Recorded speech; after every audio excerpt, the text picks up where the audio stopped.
Baik, selamat siang para pendengar dari channel YouTube maupun pada Bisa AI. Sebelumnya, perkenalkan saya adalah Yepi Handoko Putra. Dalam kesempatan ini, saya merupakan anggota dari Aptikom Jawa Barat yang sekarang menjabat sebagai Kaprodi Magister Sistem Informasi. Mungkin para pendengar di sini ada yang belum tahu semuanya kalau di Universitas Komputer Indonesia yang berlokasi di Bandung itu ada Magister Sistem Informasi atau S2. Jadi di sini saya mengajar di sini sebagai dosen. Pada kesempatan ini kita akan membahas mengenai Life Cycle Sustainable Assessment. Mungkin belum semuanya tahu kalau yang namanya daur ulang itu apakah ada di industri saja, kemudian apakah juga ada di dunia IT. Kemudian orang suka berpikir yang nama daur ulang itu atau siklus hidup itu hanya berhubungan dengan limbah atau lingkungan. Jadi pada dasarnya yang namanya siklus hidup itu ada yang efeknya kepada lingkungan internal yaitu perusahaan, ada juga efeknya kepada lingkungan eksternal yaitu lingkungan hidup. Tapi orang lebih banyak mengenal untuk lingkungan hidup yang berupa eksternal. Sedangkan kami sebagai sistem informasi itu mengenal siklus hidup yang berada di dalam perusahaan. Misalkan siklus hidup data, kemudian siklus hidup dari suatu software, harus diganti softwarenya karena sudah tidak memadai atau tidak layak. Apa yang menjadi awal dari pemikiran ini? Yang pertama adalah Pak Menteri atau Mas Menteri dari Mendikbud itu memberikan suatu hal baru yaitu adanya magang atau kerjasama dengan vendor atau industri. Apa yang kita temui pada 1 bulan ini itu adalah terdapat keilmuan yang ternyata sering dipakai di industri tetapi tidak didapat di perkuliahan. Mengapa bisa? Mungkin karena ilmu tersebut di dunia industri atau di kurikulum dianggap bahwa semuanya bisa. Padahal di industri banyak sekali dipergunakan. Apa misalkan validasi, verifikasi itu kan merupakan kegiatan yang biasa dilakukan sehingga dianggap mahasiswa bisa, tidak diajarkan secara khusus. Padahal di industri ini merupakan keilmuan yang sering atau banyak dipakai. Kemudian terdapat kebiasaan di industri yang tidak dibiasakan di perkuliahan. Apakah itu saja nanti kita akan lihat, misalkan kebiasaan untuk selalu mengkoreksi, memperbaiki sistem, kemudian bekerja bersama-sama membuat sistem.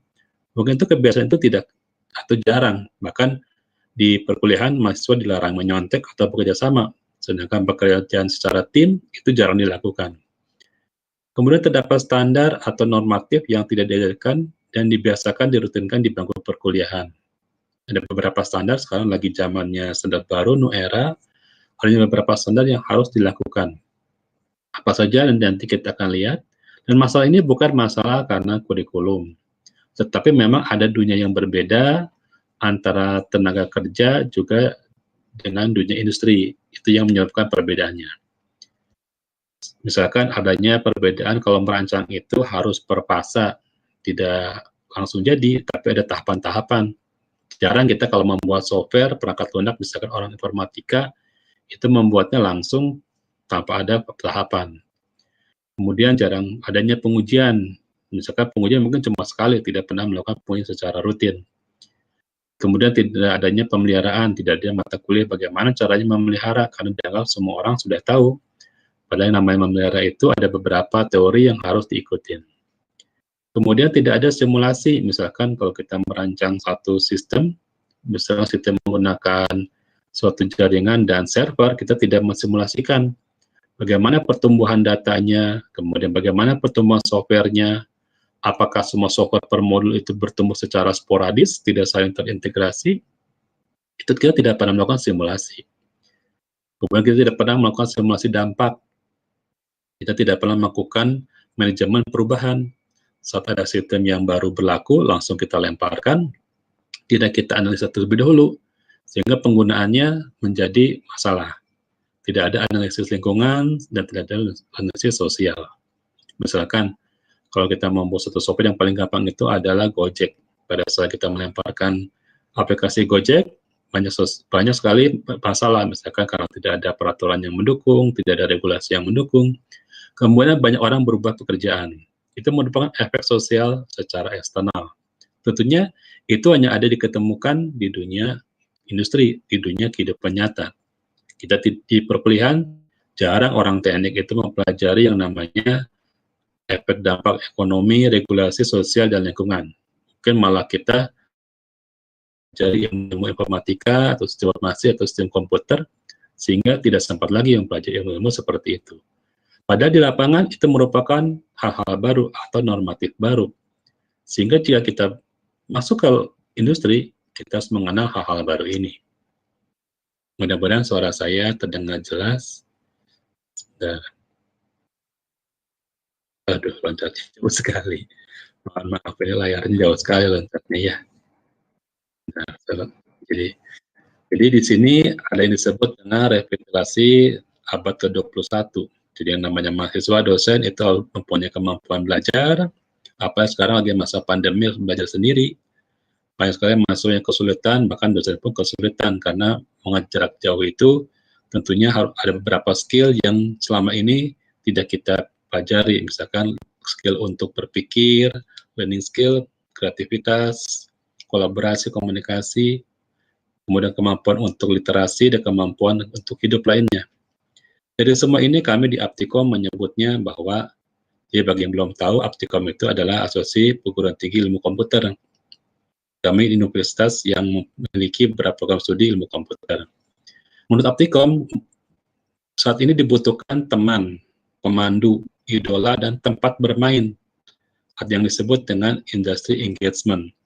Jadi mahasiswa itu harus punya tempat untuk ngulik, harus punya tempat untuk berkawan dan punya komunitas untuk membantu mereka membina karir selain duduk di bangku perkuliahan. Sejak zaman pandemi ini jangan menjadi malas karena hanya mendengarkan kuliah secara online, tetapi harus bersifat kreatif dan mencari berbagai solusi dari setiap permasalahan yang diberikan oleh dosen-dosen secara kuliah online. Kita lihat di sini dari Pak Presiden Jokowi itu sekarang ada yang namanya 5 percepatan transformasi digital. Ada beberapa permasalahan yang menurut hemat kami itu merupakan permasalahan yang menahun, yaitu melakukan persiapan roadmap transformasi, kemudian percepatan integrasi, itu merupakan masalah yang sudah tahunan, sudah lama. Isu ini cukup lama, tapi muncul terus-menerus. Mengapa bisa seperti itu? Tentunya ada beberapa kajian atau beberapa ketidakmampuan yang tidak bisa kita lakukan. Ini adalah gambar dari siklus hidup. Jadi kalau kita lihat yang namanya siklus daur ulang dari suatu penciptaan, nanti ada yang akan habis, kemudian ada yang menjadi harus dibuang ke lingkungan, ada yang menjadi kompos, ada yang tidak dapat lagi dipergunakan. Cara berpikir ini sama diberikan kepada orang industri. Jadi kalau kita membuat suatu barang atau ciptaan, baik itu software, itu pada prinsipnya akan terjadi sesuatu penggunaan. Ada siklus penggunaan, ada siklus tidak dapat digunakan lagi. Masalahnya jangan sampai siklus ini tidak terjadi secara sempurna. Misalkan waktunya penggunaan sudah rusak, langsung loncat kepada fasenya untuk dibuang. Jangan sampai kita membuat program yang hanya bersifat program-program yang tidak dapat dipakai atau scrap. Program yang sekali buat, rusak. Atau program-program yang sudah ada tetapi tidak bisa diperbaiki. Mungkin di perkuliahan kita tidak pernah belajar bagaimana caranya membuat program yang merupakan versi 1, kemudian menjadi versi 2, menjadi versi 3. Secara teori kita belajar namanya system development. Tapi pelaksanaannya belum semuanya pernah mengalami bagaimana membuat suatu perangkat lunak berbagai-bagai versi. Nah, ini merupakan life cycle dari suatu program. Ada life cycle dalam program, ada life cycle dalam lingkungan hidup. Pada dasarnya sama-sama memiliki dampak terhadap lingkungan. baik lingkungan internal maupun lingkungan eksternal. Misalkan jangan sampai membuat program-program yang terlalu banyak menyita waktu, tetapi fungsinya kecil. Atau jangan sampai membuat program yang terlalu sukar, tetapi tidak dapat digunakan. Nah, kita akan lihat sustainabilitas. Kata sustainabilitas berarti keberlangsungan. Bagaimana keberlangsungan suatu lingkungan. Ya, kalau ditanya, apakah ada pemborosan dan limbah pada industri IT? Mungkin di sini kita tidak bisa komunikasi langsung ya. Terus saya ingin tanya, apakah mahasiswa tahu bahwa industri IT itu punya limbah atau tidak? Tentunya limbahnya tidak seperti limbah lingkungan, ada nuklir, ada yang berbahaya bagi lingkungan. Tapi limbah di sini adalah sesuatu yang dibuang. Kita membuatnya memerlukan sumber daya waktu, minimal butuh listrik, untuk orang yang mengerjakan untuk kalau kita membuat sistem. Limbah berarti tidak dapat digunakan lagi, pada effort atau usaha untuk membuatnya itu cukup banyak. Kita akan lihat apa saja limbah atau pemborosan di dalam industri IT yang mirip-mirip seperti pencemaran pada lingkungan hidup. Dalam suatu perusahaan secara lingkungan internal, ada beberapa hal yang menjadi pemborosan pada lingkungan pada industri. Di sini kita lihat bahwa kalau pengolahannya tidak teratur, maka ada dampak-dampak pada perusahaan, yaitu lingkungan internal. Nanti kita akan bahas mengenai lingkungan eksternal. Sekarang lingkungan internal dulu. Yang pertama adalah infrastruktur yang redundans. Kita membeli barang terlalu banyak, kelebihan. Speknya kurang sehingga tidak dapat digunakan. Atau informasi yang tertidur setelah dipakai, kemudian tidak digunakan lagi karena memang tidak diperlukan. Keperluannya cuma sekali, tapi dibeli tidak dapat dipakai lagi. Atau kelebihan spek, tidak ada perancangan pertumbuhan infrastruktur atau penyimpanan teknologi. Kita membeli berlebihan sehingga sumber daya apa yang hilang adalah sumber daya uang. Karena sumber daya listrik bisa saja servernya kita beli server yang terlalu besar sehingga menyita listrik terlalu besar, padahal tidak dibutuhkan seperti itu. Kemudian informasi yang sudah tidak layak pakai, tetapi tetap dipasarkan dengan efisiensi rendah. Ada juga informasi yang tidak terintegrasi, ini banyak sekali di Indonesia, sehingga terlalu banyak data entry. Setiap dibutuhkan data, semuanya memasukkan data, tetapi pada saat ada yang membutuhkan, datanya tidak bisa keluar karena tidak terintegrasi. Atau datanya hanya menetap di badan-badan departemen tertentu yang disebut dengan silo atau silo. Sistem yang tidak sesuai dengan tujuan bisnis, di sini tidak ada evaluasi fungsional, yaitu evaluasi dari program yang dibuat oleh vendor, dan evaluasi terhadap teknik bagi pengguna atau bagi operator. Tidak ada kajian bagaimana secara fungsional, bagaimana jangan sampai fungsionalnya bagus, tetapi terlalu sukar, sehingga secara teknik tidak dapat digunakan. Ini ISO-nya adalah ISO IEC 25010. Kita kan terbiasa dengan beberapa ISO, mungkin di beberapa perkuliahan mahasiswa belum pernah, atau para pendengar channel ini belum pernah terbiasa dengan ISO.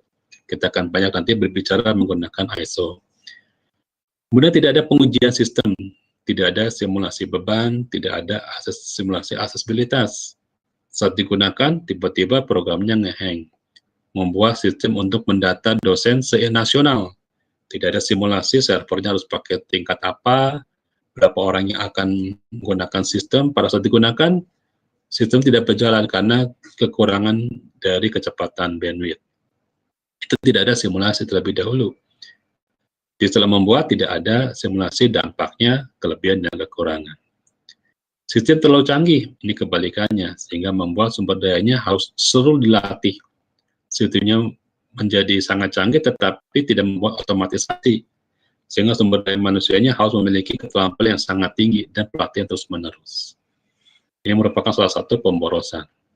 Kemudian, waktu layanan yang tidak sesuai dengan service level agreement. Jadi kalau kita membuat suatu sistem layanan dalam IT, kita menghitung berapa waktu yang digunakan. Waktunya kelebihan tidak sesuai dengan service level agreement, berarti banyak waktu yang merupakan pemborosan. Kemudian modul program yang tidak terpakai karena dibuat sporadik tanpa blueprint atau perencanaan. Membuat banyak ribuan, sekarang kita punya pekerjaan yang namanya enterprise architect. Bagi para mahasiswa dan para pendengar yang belum pernah terbiasa, Enterprise Architect adalah merupakan orang yang merancang suatu perusahaan dari sisi IT. Di luar negeri merupakan suatu pekerjaan yang cukup mahal, mungkin di Indonesia belum terlalu terkenal. Enterprise Architect ini membuat suatu blueprint. Blueprint tidak sembarangan, karena harus bisa dipakai untuk waktu-waktu yang cukup panjang. Membuat modul-modul yang terlalu banyak, karena permintaan dari perusahaan, modulnya berarti program-program kecil. Biasanya ini ramainya di sistem Oracle, terlalu banyak membuat program pada modul Oracle, itu setelah selesai tidak dapat dipergunakan. Kemudian tidak ada retensi data. Kita tidak menghitung apakah datanya sudah selesai umurnya, apakah kapan dia harus diupdate, atau dia harus disimpan di suatu modul penyimpanan, atau di perangkat keras. Kita tidak menghitung retensi data, sehingga ada beberapa data yang seharusnya sudah diupdate, ternyata menjadi salah. Ini merupakan juga limbah juga pada industri. Karena bisa berbahaya, misalkan sekarang data BLT, orang yang sudah meninggal tetapi masih dikasih. Itu mengapa? Karena tidak menghitung update-nya, masa ada orang yang BLT usianya sampai 110, tidak pernah dilakukan pengupdatean. Itu disebut dengan proses retensi data. Kemudian sistem dengan potensi yang kurang, rentan dan banyak bug. Sistem tidak standar, jadi misalkan kurang otomatisasi pada sistem, tidaknya adanya pengecekan segregation of duty, jadi dia juga yang mengajukan barang, dia yang meng-ACC barang tersebut, dia yang meluluskan, misalkan pada proses pengajuan kredit, dia yang meng-ACC pengajuan kredit dari awal sampai akhir, tidak ada pemisahan, sehingga orang ini bisa melakukan fraud, dia bisa melakukan penipuan dalam sistem digital. Ini merupakan contoh-contoh dari tidak adanya suatu perancangan life cycle. Bentar ya, kita slide-nya langsung upload nih. Contoh yang sekarang dampaknya pada eksternal. Jadi siklus hidup atau daur ulang yang berdampak pada ekonomi, sosial, dan lingkungan eksternal. Di sini yang lagi ramai adalah startup yang dibuat oleh tim Telkom University yang disebut dengan Aruna. Aruna ini membantu para pelaut untuk mengambil ikan dan menginformasikan kepada para pembeli di luar negeri. Sehingga proses ekspor dengan harga yang tepat dan waktu yang tepat, ikan yang segar, harga yang dijualnya cukup mahal. Sehingga para pelaut atau nelayan, itu keuntungannya bisa sampai 12 kali lipat. Ini merupakan startup yang baru, dimulai tahun 2016, tahun 2020 sudah memiliki cabang sekitar 25 titik dalam perairan Indonesia. Kemudian juga yang tidak kalah lagi adalah Gojek. Ingat, Gojek pada saat didirikan itu peraturannya belum ada, kemudian terjadi dampak protes oleh para ojek pangkalan, dampak terhadap lingkungan. Dampaknya bisa baik juga bisa buruk, tetapi ini semua merupakan bagian dari suatu sistem. Mudah-mudahan masih bersabar di sini, saya masih ada beberapa slide lagi. Nah, bagi mahasiswa yang mungkin belum terbiasa dengan ISO, beberapa perkuliahan mungkin belum memasukkan ISO itu di kurikulum S1. Di sini saya berikan gambar yang pakai garis merah itu adalah dampak terhadap internal, terhadap perusahaan. Di sini ada sisi software, dampak-dampaknya yaitu ISO IEC 1212007, ini merupakan dari ISO mengenai life cycle yang bisa digunakan oleh para vendor atau pembuat program untuk menampilkan perbaikan dari program atau bug. Kemudian ada ISO yang lain, Software Engineering Life Cycle Process, 4764, ada juga Software Engineering untuk Life Cycle Process dari sistem proses perbaikan dan pemeliharaan. Kemudian ada proses pembuatan dan perancangan perbaikan 15288. Ada juga software sistem engineering untuk proses life cycle dari sisi dokumentasi. Dari sisi perusahaan Enterprise Architect, di sini ada ISO 42020, ini yang berhubungan dengan proses perancangan sistem siklus hidup di dalam suatu perusahaan. Jadi yang berwarna merah ini untuk internal, sedangkan yang tidak diberikan warna itu untuk dampak secara eksternal. Kemudian ada yang terbaru yaitu 42030 tahun 2019, ini masih baru sekali, masih hangat. Ini bagaimana cara mengevaluasi satu sistem di dalam perusahaan. Jadi kalau perusahaannya sudah bercabang, misalkan kalau ada yang tahu, Agoda itu adalah suatu startup yang dibuat di Thailand. Proses-proses untuk mengevaluasinya itu sudah internasional, melewati batas negara. Nah, ISO 42030 digunakan untuk mengevaluasi framework yang ada di program Agoda. Kemudian ada project management, manajemen proyek, ini menggunakan ISO 16326. Sedangkan secara eksternal itu ada ISO 14000, ini cukup terkenal. Ini merupakan tentang manajemen lingkungan. Misalkan kita kalau membuat software jangan terlalu lama, itu menghabiskan listrik. Jangan buat software yang tidak terpakai. Atau, tapi juga jangan membuat kita khawatir membuat software, jadi software terus dirancang. Ada beberapa teknologi perancangan nanti yang bisa membantu. Ada juga ISO 9001, ini tahun 2000, ini berhubungan dengan suatu tingkat kualitas yang diberikan kepada customer. Jangan sampai customer menolak, jadi sudah buat sistem bagus-bagus, kebanyakan orang informatika ini yang sering terjadi. Sudah bikin software bagus-bagus, pada saat dilemparkan ke masyarakat, tidak digunakan, customer-nya menolak, karena tidak melewati manajemen perubahan, tidak ada proses dan manajemen. Langsung dilemparkan saja, malah tidak dipakai. Sehingga orang IT kan bingung, ini mengapa bisa seperti ini. Nah, itu merupakan dampak secara eksternal. Kemudian juga ada ISO 26000 mengenai tentang social responsibility, jadi tanggung jawab dari setiap perusahaan untuk berpikir bagaimana bahwa suatu produknya itu akan berdampak bagi masyarakat. Seperti tadi contohnya yang startup Aruna itu meningkatkan taraf hidup perekonomian dari para nelayan. Itu memberikan suatu tanggung jawab perusahaan yang sangat baik.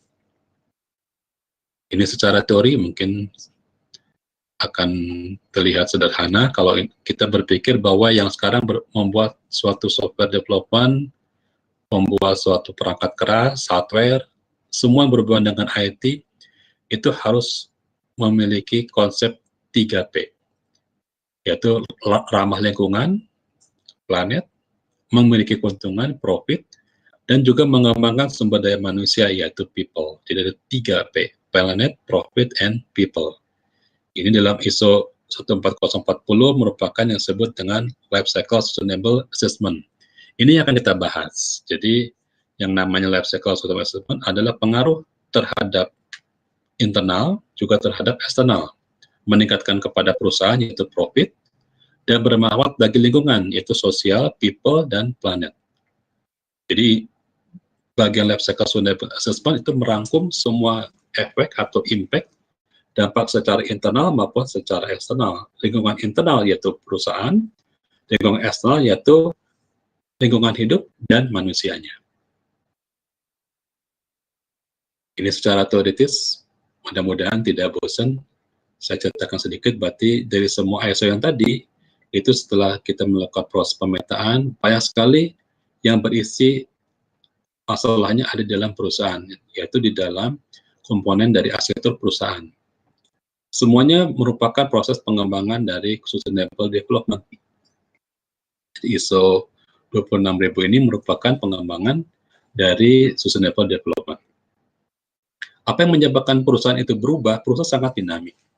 Perubahannya bisa karena perubahan dari secara internal, ada bisnis strategi dari para pemiliknya, dari ownernya, dari direkturnya, ada juga bisa karena perubahan lingkungan atau terjadi business change. Misalkan zaman dulu kita tidak pernah mempergunakan Gojek.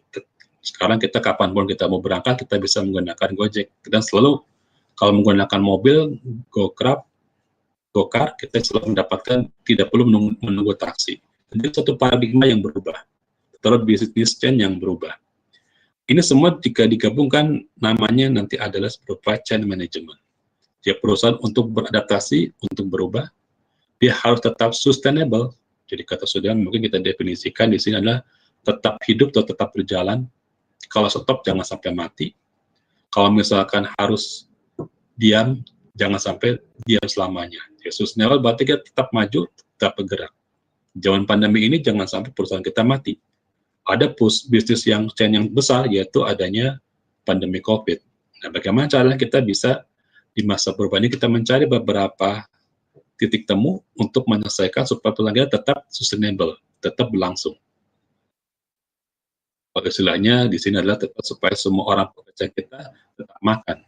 Jangan mem-PHK, tetapi mencari peluang baru. Jadi apa yang perlu kita lakukan di masa pandemi COVID ini, supaya kita jangan menyia-nyiakan waktu.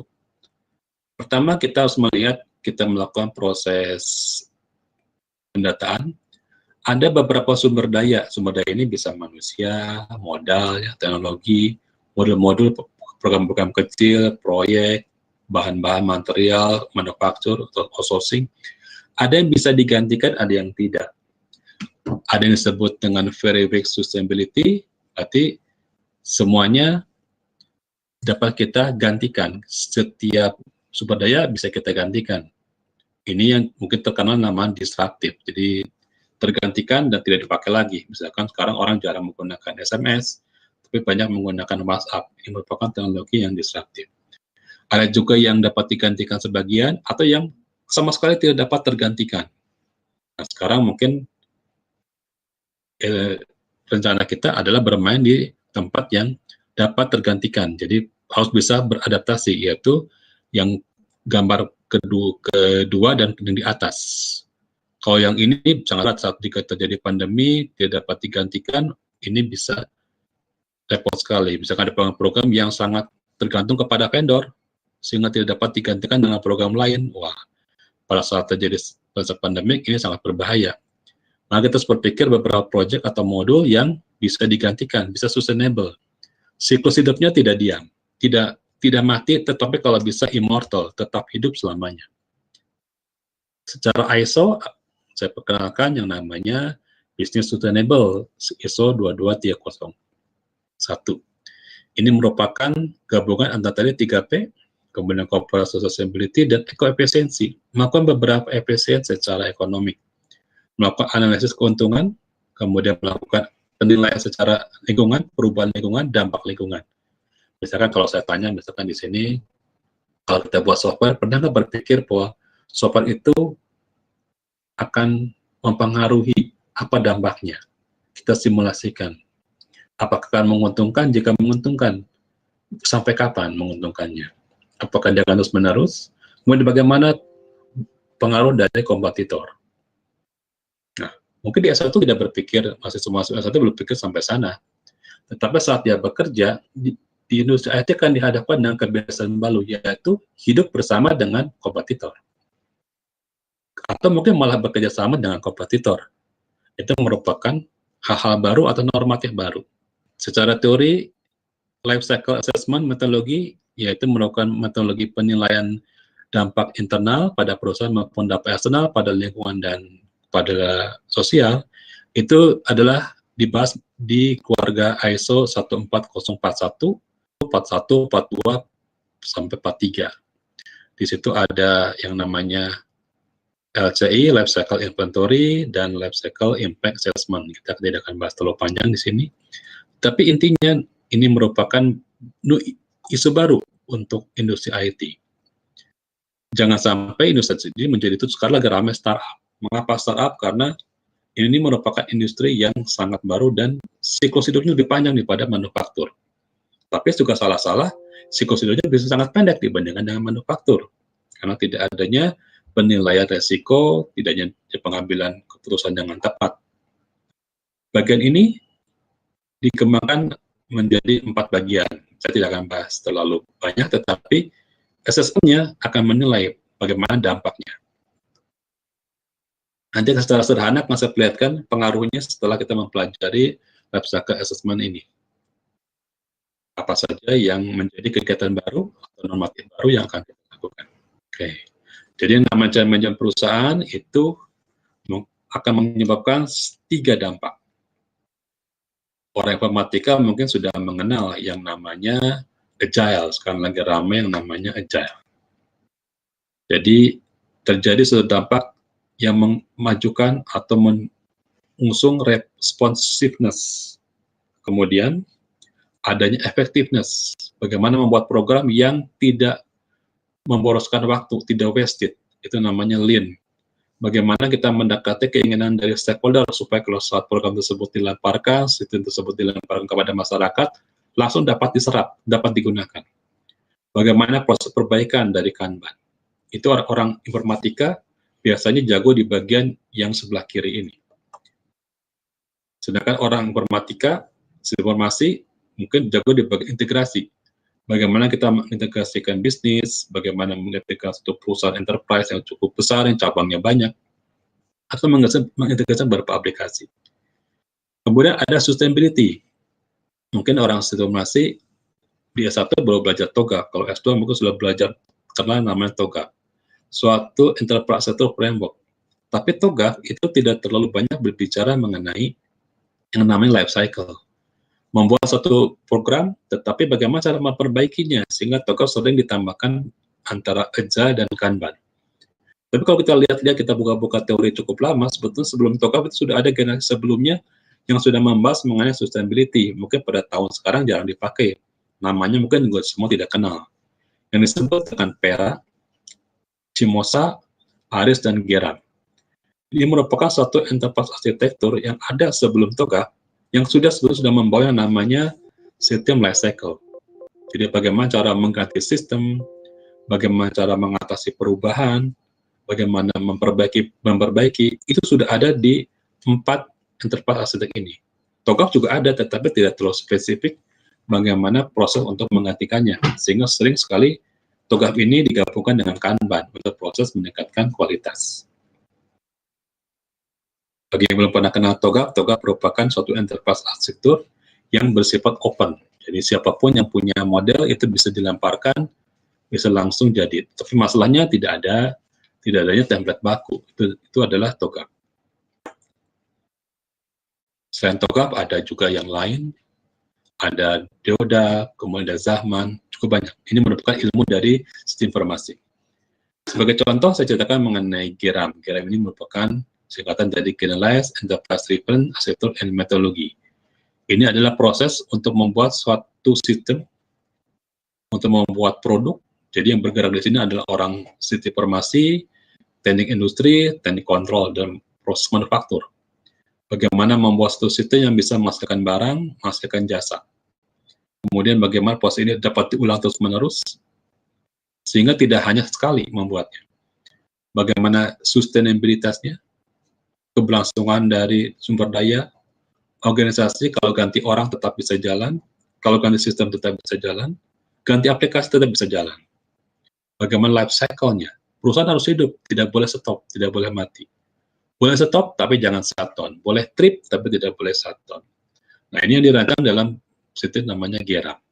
Sebagai contoh, misalkan di sini adalah proses pembuatan dari suatu barang produksi untuk rumah, misalkan piring, kemudian mixer, itu kita akan lihat nanti prosesnya, kita loncat saja.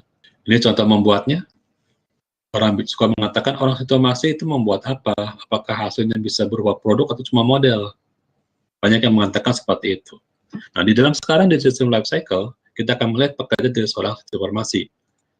Mereka akan membuat suatu model framework. Kemudian menggunakan tool namanya Archimate, jadi suatu model enterprise engineering tool yang dapat kita kerjakan. Di sini ada beberapa artefak, beberapa model data masuk, sampai menjadi suatu hasil produk yang dapat diimplementasikan. Produk tersebut bisa jasa, juga bisa produk barang. Perancangannya, otaknya di sini, orang sistem informasi, mungkin ada orang programming. Di sini bagian implementasi adalah orang sistem komputer.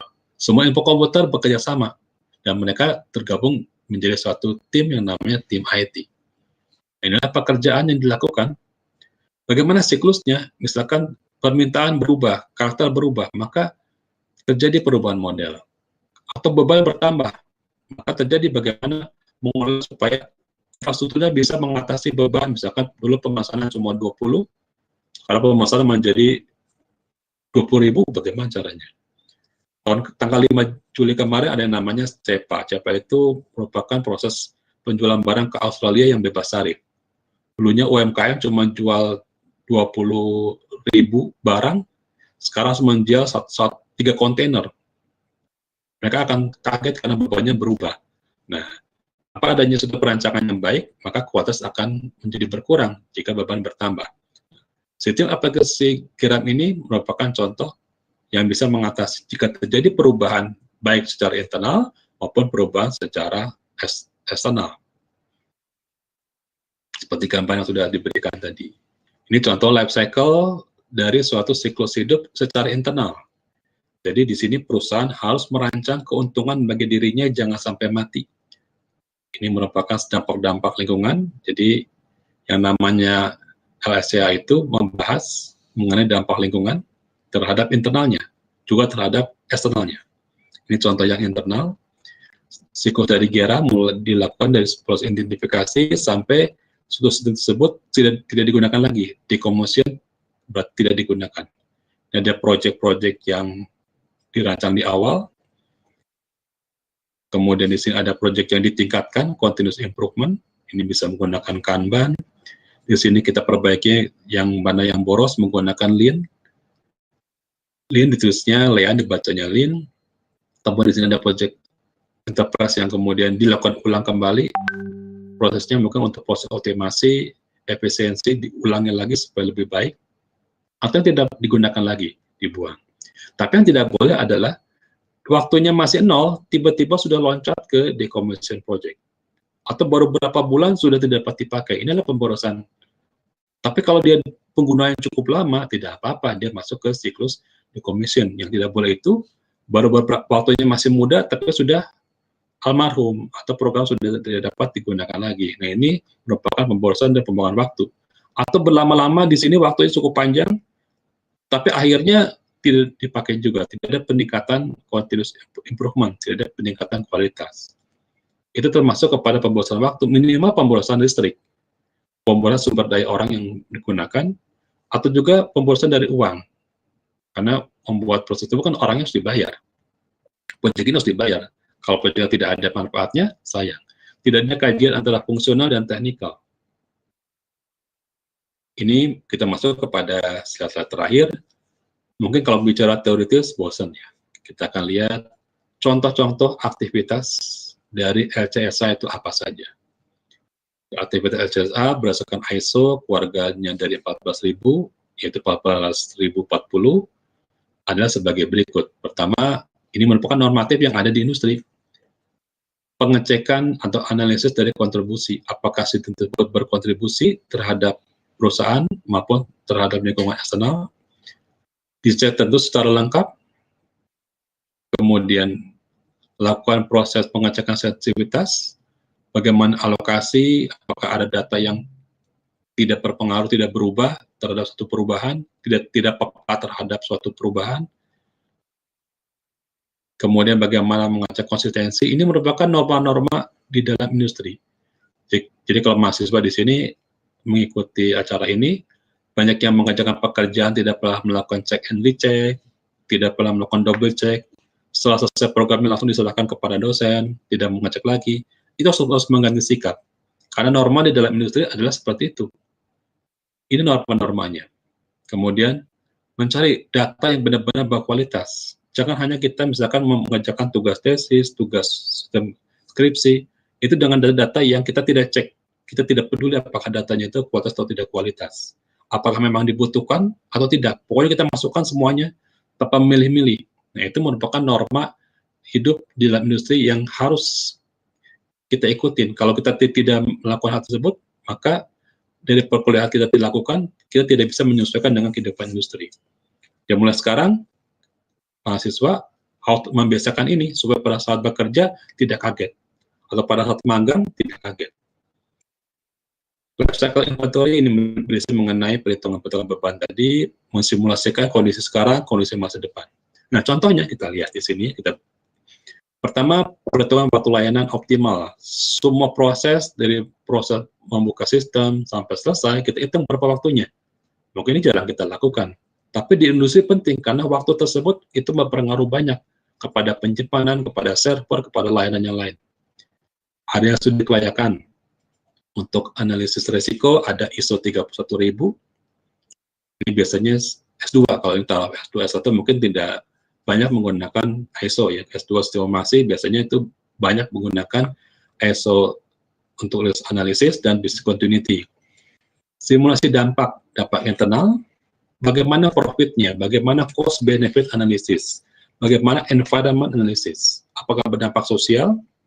Sekarang orang nggak peduli, pokoknya buat software, buat aplikasi, lempar langsung ke masyarakat, tidak perlu dampaknya. Tidak berpikir simulasi bagaimana. Apakah berdampak bagi anak-anak, berdampak bagi orang dewasa, bagi wanita, apa saja. Mereka tidak berpikir. Jika dampaknya baik, tidak apa-apa. Tapi jika dampaknya buruk, itu kan kita harus punya integritas. Kemudian adanya simulasi kehilangan sumber daya. Bagaimana jika sumber daya hilang?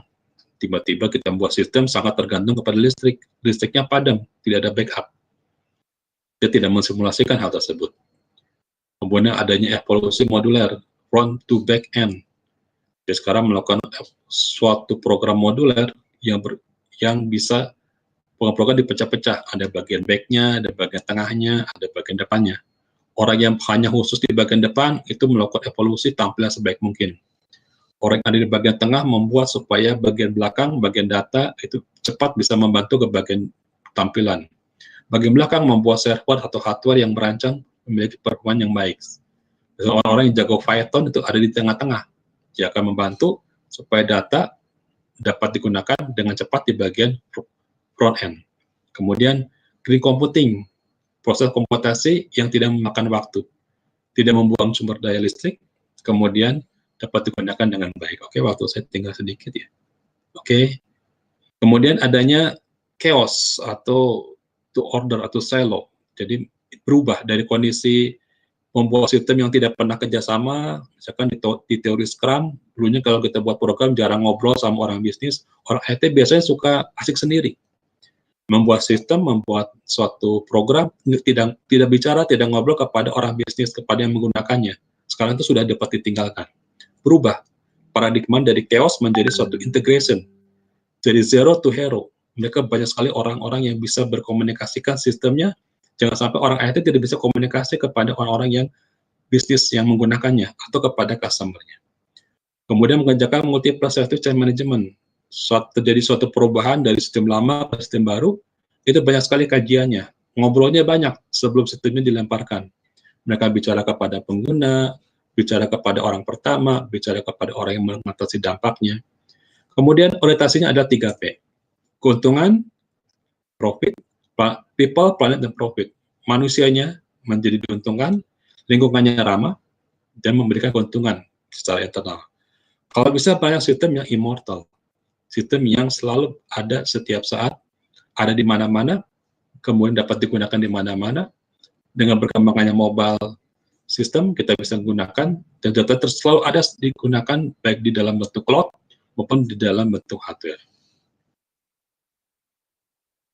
Sekarang banyak sekali cloud yang menggunakan dirancang dengan sistem on-premise. Mengapa? Supaya kalau misalnya cloud-nya ternyata mati, atau datanya sangat rahasia, kita bisa simpan di hard disk kita, di server kita, namanya on-premise. Apakah on-premise atau kita simpan di cloud. Tujuannya supaya data tersebut bisa hidup lebih lama. Dan dapat diupdate dan disimpan dengan lebih baik, tanpa adanya orang yang bisa mengganggu. Jadi siapa saja yang nanti akan terlibat. Kalau kita menjawab dari tantangan Pak Presiden Jokowi mengenai percepatan transformasi digital, banyak sekali yang akan terlibat di sini. Jadi life cycle assessment itu misalkan semua enterprise architect, semua yang membuat sistem perusahaan harus berpikir secara holistik lengkap. Kemudian para auditor di sini harus melakukan beberapa perjalanan perbandingan dari kondisi sekarang sampai kondisi yang akan datang, simulasi. Beberapa orang project management itu akan membuat suatu data system yang harus tidak mengandalkan orang, harus bisa mensimulasikan di awal. Jika ada orang-orang yang sangat penting tiba-tiba tidak bisa meneruskan project, maka project tetap harus bisa berjalan. Jangan sampai ada project yang mati. Tantangan sekarang di masa pandemi, jangan sampai project tersebut mati. Orang membuat sistem bisa gabungan dari beberapa negara. Dulu kita membuat sistem, timnya hanya teman-teman kita sendiri. Sekarang kalau kita membuat sistem informasi, misalkan enterprise architect, kita bisa orang yang tidak ada pada posisi itu, karena masa pandemi tidak bisa berkunjung. Misalkan contohnya pembuatan sistem informasi di salah satu bandara di Inggris, di Gatwick, itu orang-orangnya ada di luar dari Inggris. orang-orangnya ada di tempat yang berbeda yang kita tidak tahu. Itu disebut dengan virtual immortal. Eko-efisien, membuat suatu project management yang efisien, tidak banyak pemborosan. Dan kita lihat mana modul-modul yang dapat kita gantikan. Tidak membuat suatu modul yang terlalu kaku. Tidak membuat suatu modul atau program kecil yang tidak dapat digantikan. Kalau perlu kita buat dalam bentuk open source. Dalam bentuk IT government ada dampaknya, kita mengasih dampak, kemudian kita melihat bagaimana gap-nya supaya pengolahan ini menjadi lebih baik, pelan-pelan kita tingkatkan.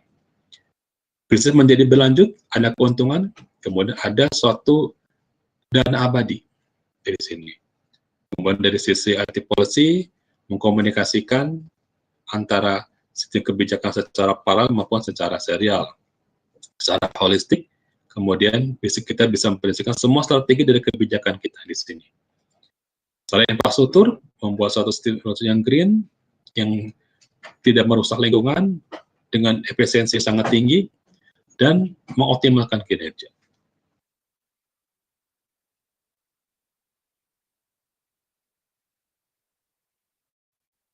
Slide terakhir, apa dampaknya bagi stakeholder dengan adanya LCT adalah life cycle thinking, cara berpikir tentang siklus. Mungkin saya sebentar lagi akan menyerahkan kepada MC atau moderator. Pertama, bagi desainer, terjadi analisis yang komprehensif. Karena berpikirnya multi perspektif, dia berpikir lengkap dan konsisten. Kemudian semua faktor yang berkontribusi terhadap dampak lingkungan dipikirkan. Dia akan menghindari analisis yang hanya sebagian kecil, tapi berpikirnya multi perspektif. Tidak memikirkan hanya di satu sistem, memikirkan bagaimana dampaknya sekarang dan akan datang kepada lingkungan, ekonomi, dan sosial. Kemudian ada bagi desainer dan ada identifikasi solusi untuk meningkatkan kinerja sistem keseluruhan, kemudian dari semua aktor dalam supply chain. Tidak ada identifikasi solusi hanya pada satu permasalahan lingkungan sehingga menyebabkan masalah lain. Jadi jangan sampai tutup lubang nggak ada lubang. Pada marketing kita bisa melihat bagaimana posisi barang kita di pasar. Kita bisa melakukan evaluasi, kita bisa melihat posisi dari kompetitor, kita bisa membuat pengiriman dengan lancar. Kita bisa membandingkan semua desain produk dengan lebih baik, karena berpikirnya lebih luas. Untuk konsumen dan pasar, kita ada satu kepedulian terhadap pasar. Kita mengkomunikasikan informasi yang jelas dan pasti dan konsisten. Tidak menginformasikan informasi yang salah, atau yang akan berubah tanpa kita ketahui. Informasi akan terdeteksi, sehingga kita peduli kepada sistem pasar kita. Kemudian dari sisi supply chain dan komunitas, meningkatkan seluruh sistem bukan hanya satu bagian sistem saja. Jadi kalau misalkan jangan sampai memindahkan masalah dari satu masalah ke masalah lain. Di situ ada geografis ke masalah geografis yang lain. Tapi semua berpikir secara lingkungan global. Jangan sampai lingkungan manapun yang dirugikan dengan adanya sistem ini. Secara international government juga sini akan berlangsung investasi sumber daya ekonomi yang mendukung proyek keberlangsungan. Tidak ada investasi yang pemborosan, sehingga di sini kalau ada budgetnya dana venture atau pemberi dana, sekarang lagi ramai untuk sistem startup, ada beberapa perusahaan yang membantu startup, mereka akan melihat bagaimana startup yang akan diberikan venture, diberikan dana. Investasi tersebut tidak akan sia-sia karena mereka bisa membaca, bisa melakukan proses kurasi atau penilaian dari suatu startup yang diberikan. Jika startup itu sudah berpikir mengenai LCT, life cycle thinking, tentunya pasti dana itu akan dapat. Jika di sini ada mahasiswa yang sedang membuat startup, cobalah berpikir dari sisi LCT. Membuat suatu sistem yang berdampak bagi diri kita, profit, berdampak bagi lingkungan, juga berdampak bagi sosial, menggunakan prinsip 3P tadi. Oke, demikian dari saya. Terima kasih. Ya.